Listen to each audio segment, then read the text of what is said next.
कांग्रेस द्वारा कल जो एक यात्रा निकाली गई, उस यात्रा का झाबुआ में समापन था और उस यात्रा का नाम आदिवासी स्वाभिमान यात्रा था। साथियों, मैं आप सबके माध्यम से कांग्रेस और उनके समस्त नेताओं, उसमें कांतिलाल जी भूरिया यात्रा की अगुवाई करे डॉक्टर विक्रांत भूरिया, सबसे पूछना चाहता हूं कि आदिवासियों का स्वाभिमान आप लोगों ने कभी किया नहीं, आप कैसा स्वाभिमान मान रहे हैं?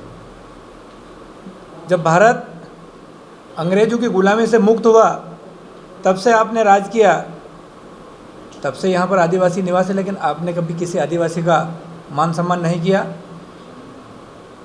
अंग्रेजों से लड़ने वाले हमारे महापुरुष थे, आपके शासनकाल में आपने कभी किसी महापुरुष को याद नहीं किया, जबकि जब से भारतीय जनता पार्टी की सरकार बनी, चाहे टेंटे मामा हो, बिरसा मुंडा हो, राणा पुंजा हो, ख्वाजा नाइक हो, रानी दुर्गावती हो, ऐसे तमाम जो हमारे क्रांतिकारी थे, भारतीय जनता पार्टी की सरकार ने उन्हें याद किया, उनके इतिहास को निकाला और बड़े बड़े शहरों से लगाकर छोटे शहरों तक, ग्रामीण क्षेत्र तक उनके इतिहास को पहुंचाया और उनको याद करके उनकी मूर्तियां स्थापित करके उनके मेले लगाने का काम किया भारतीय जनता पार्टी ने किया।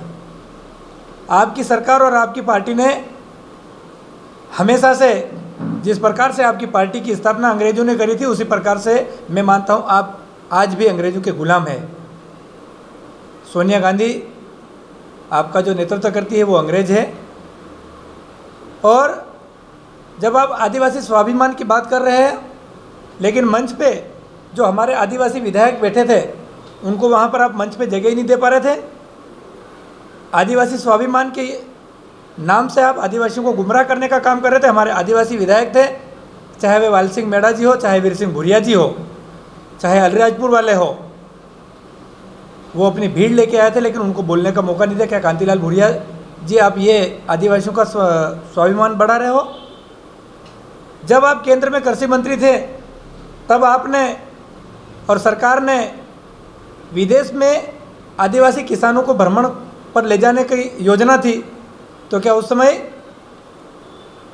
रतलाम से लगाकर अलीराजपुर के संसदीय क्षेत्र में क्या आपको 2 आदिवासी किसान नहीं मिले थे? उस समय क्या प्रकाश राका कौन से आदिवासी किसान थे? पप्पू सेठ कौन से आदिवासी किसान थे? क्या यह आपका आदिवासियों का स्वाभिमान है? आप जब केंद्र में कृषि मंत्री थे तो आपने ये किया, लेकिन उसके अलावा जब आज भी मध्य प्रदेश में और हमारे झाबुआ जिले के युवा कृषि की पढ़ाई करने के लिए तरस रहे हैं, आपने केंद्र में मंत्री रहते हुए क्यों नहीं झाबुआ जिले में कृषि कॉलेज खोला? आप जब आदिवासी मामले के केंद्र में 5 साल तक मंत्री रहे, तब आपने इस आदिवासी क्षेत्र के किसान भाइयों के लिए कौन से बड़े तालाब, कौन से बैराज, ऐसा क्या किया कि आदिवासियों का उत्थान हो सकता था? उस समय एक आदिवासी विश्वविद्यालय की स्थापना कर सकते थे, आदिवासियों के लिए बहुत कुछ कर सकते थे, लेकिन आपने आदिवासियों के नाम पर वोट लेकर उनका खून चूसने के अलावा आपने कोई काम नहीं किया। भूरिया जी बताएं कि जब आप मध्य प्रदेश में भी कैबिनेट मंत्री रहे, आपने आदिवासियों के लिए क्या किया?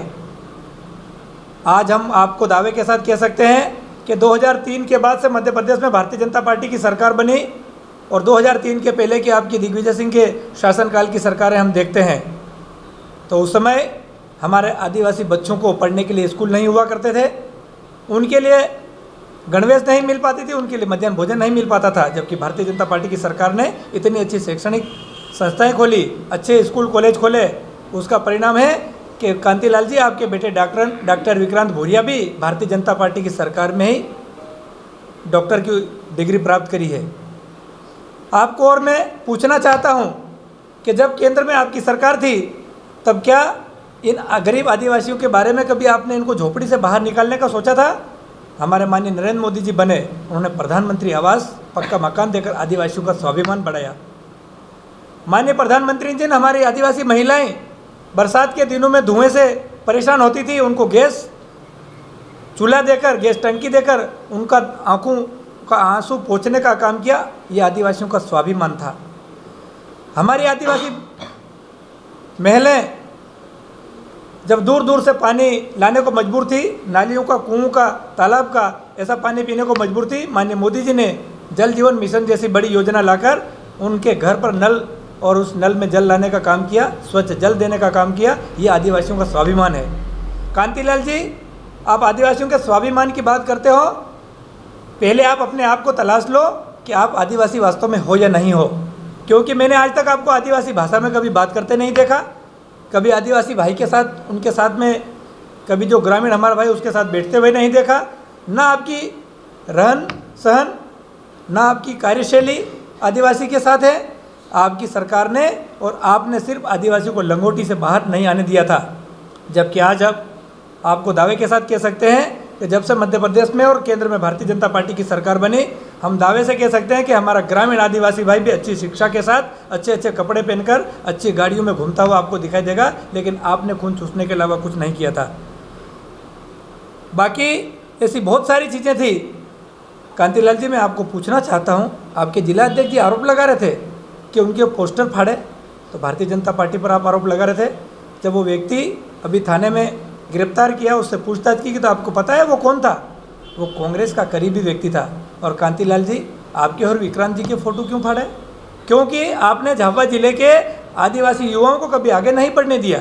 आपने जब भी उन युवाओं की जब ताकत थी तब तक उनका इस्तेमाल करा और उनका राजनीति से खदेड़ने का काम किया। उसमें चाहे जेवियर मेड़ा जी हो, चाहे आशीष भूरिया जी हो, चाहे हेमचंद डामोर जी हो, चाहे राणापुर के कैलाश डामोर हो, चाहे शंकर भूरिया हो, ऐसे कई आदिवासी युवाओं को आपने उनका गला घोटने का काम किया। और आदिवासी स्वाभिमान की बात करते हो, ये आदिवासी स्वाभिमान नहीं कांतिलाल जी, मुझे तो ऐसा लगता है कि इस यात्रा में पूरा आपने कहीं ना कहीं आपके बेटे का राजनीति में लॉन्चिंग करने की यात्रा थी, ये आदिवासी स्वाभिमान की यात्रा नहीं थी।